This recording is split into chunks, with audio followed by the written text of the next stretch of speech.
Hi everyone, I'm JD from Willow Journals. Welcome back to my channel. I am a journaler, journal maker and teacher of journaling courses, and today is day 25 of the Inspiration Journal course, where I am showing you how I put together my collage art journal page by page so that you can follow along at home if you would like to. The collage prompt for today is a fun one, another fun one. It's ephemera. So you could use everyday ephemera from your real life, or you could use bought ephemera. I have actually used a combination of the two.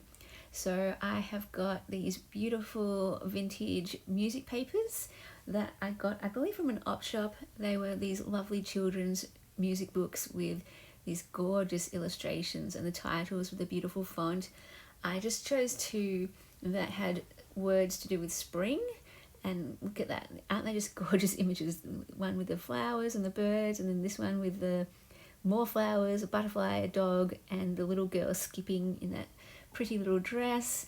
And I was born in spring, so I thought that had more of a connection to me than just any random page. So that's why I chose two spring pages.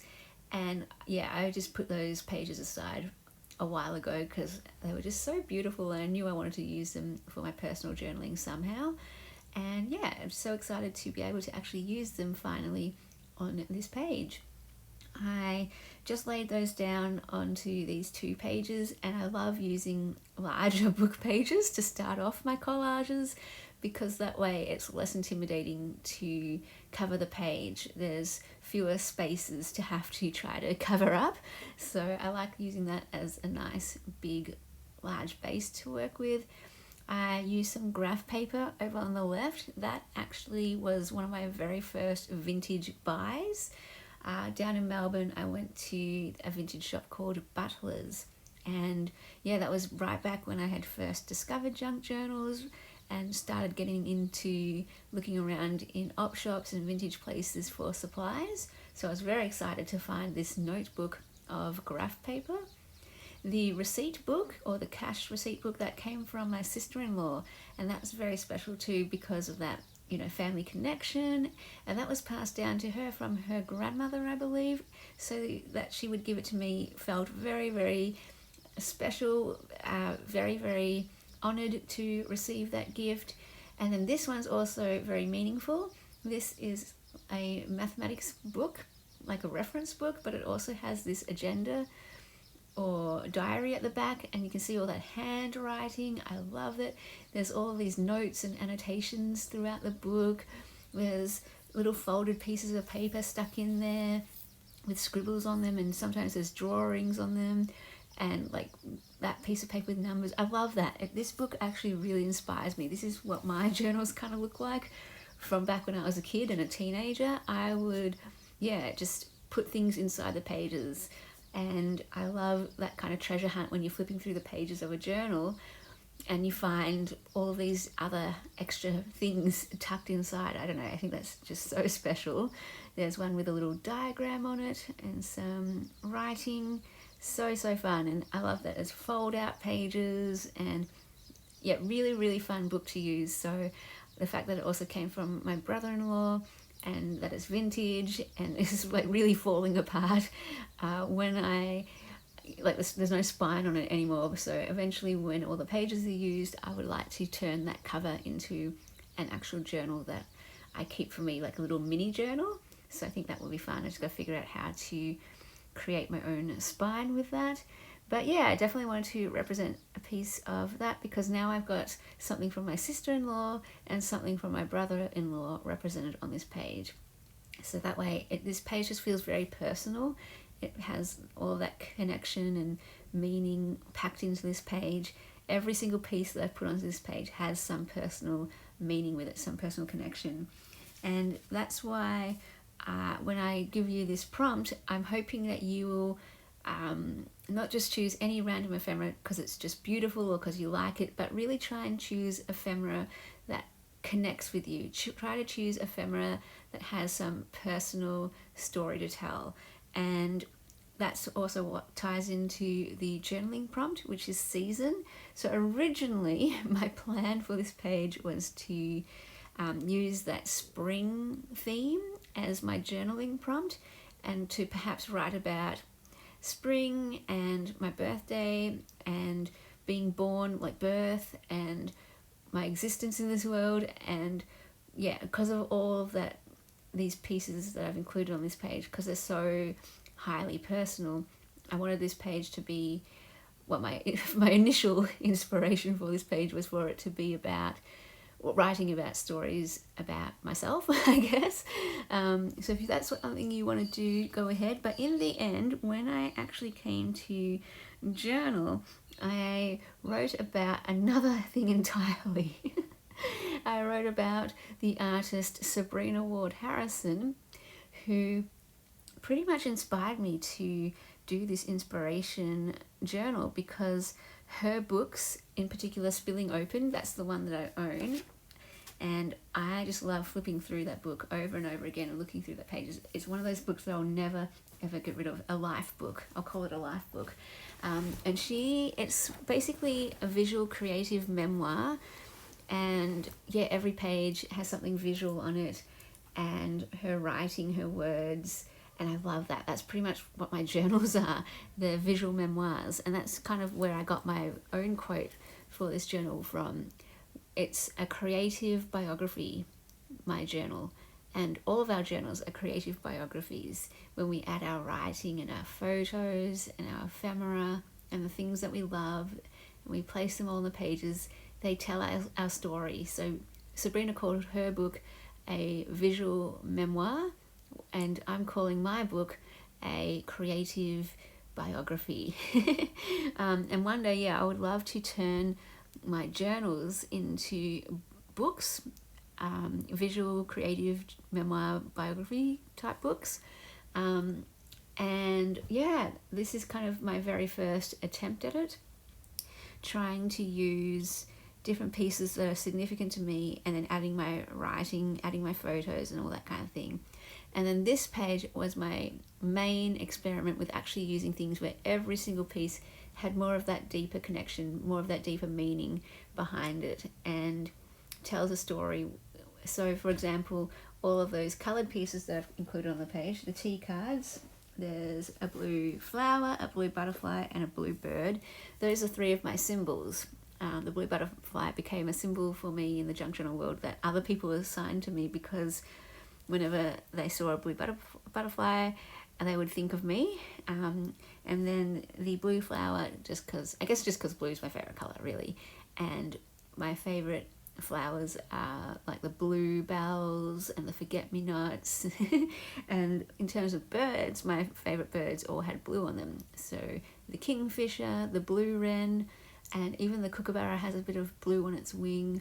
The blue jay, any bluebird really, so pretty. And then the queen stamp, that's also representing my favourite colour of blue. And I use blue to represent my identity. When I drew pictures, I would use the colour blue to stand in to represent myself. And yeah, so the queen stamp also represents the crown, the sparkles, and how I loved all of that kind of stuff as a kid. I still do, like princesses and queens and gowns and crowns and tiaras and robes and royalty and all that kind of thing.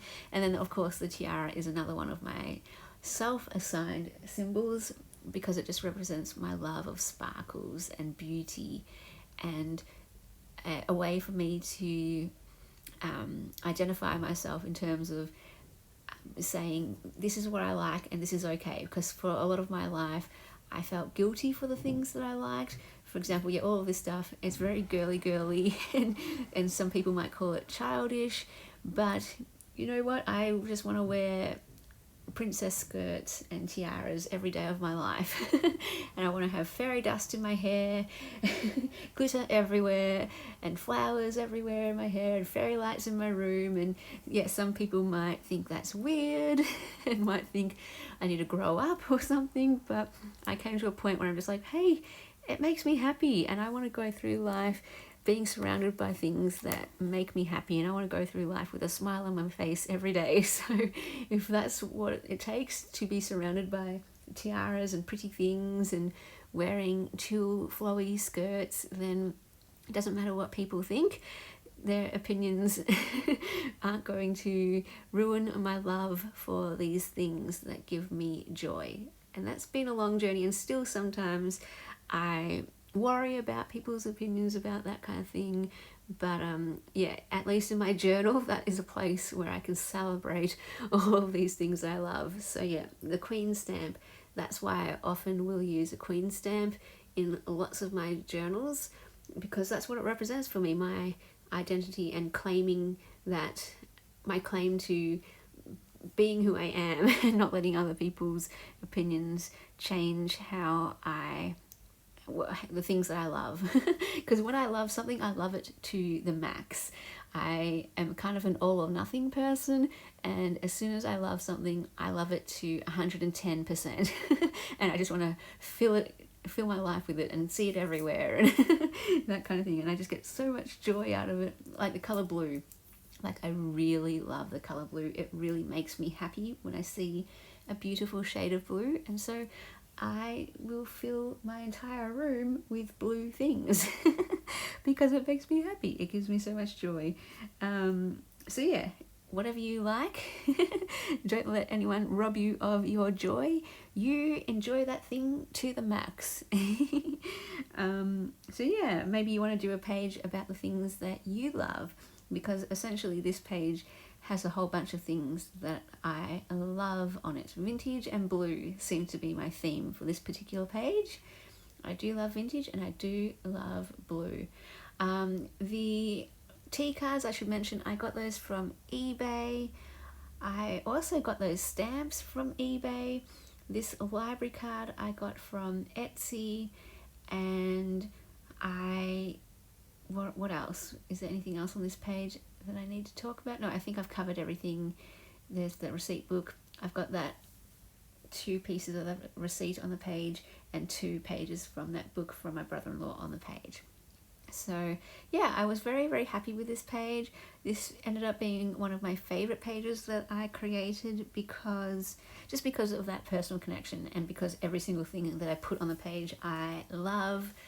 And vintage is my favorite style or theme to work with, so anything vintage I adore. I think this page could also look good if I maybe added something like gesso or some white paint splatters. I don't know, that might be fun if I was getting arty and wanted to go more down the art journal direction.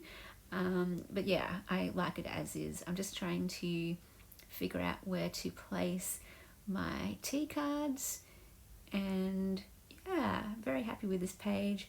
What would be on your page if you're trying to create a highly personal page where each piece has some sort of meaning for you and every piece you love? What would you have on your page? I would love to know. And if you do end up creating a page, feel free to take a photo of that and share that in the Willow Van Journals Facebook group page, or tag me on Instagram. A few of you have been sharing photos in the Facebook page, and that has been wonderful seeing your pages. I love everyone's different journaling styles. It's so fun. And yeah, if you're joining in and haven't been sharing photos, let me know down in the comments below. Always fun knowing if I'm journaling with someone going on this journey together. And yeah, if you would like to see the journaling video that goes along with this collage video, you can check that out over on my Patreon. Or if you just want to concentrate on your collages first and then check out all of the journaling videos afterwards, you can do that, because that is what I did here. Collages first and then added all my journaling later. So thank you so much for watching. Thank you so much for being here, and I will see you guys in the next video. Bye guys. A big special thank you to all my beautiful patrons who supported in May. Thank you for allowing me to do this for another month. I hope you absolutely love being a patron and all the extra rewards you get over on my Patreon. You get access to extra videos and printables and personal updates, first access to my journals, and much more. So if you'd like to become a patron in June, feel free to check out the link in the description box to my Patreon.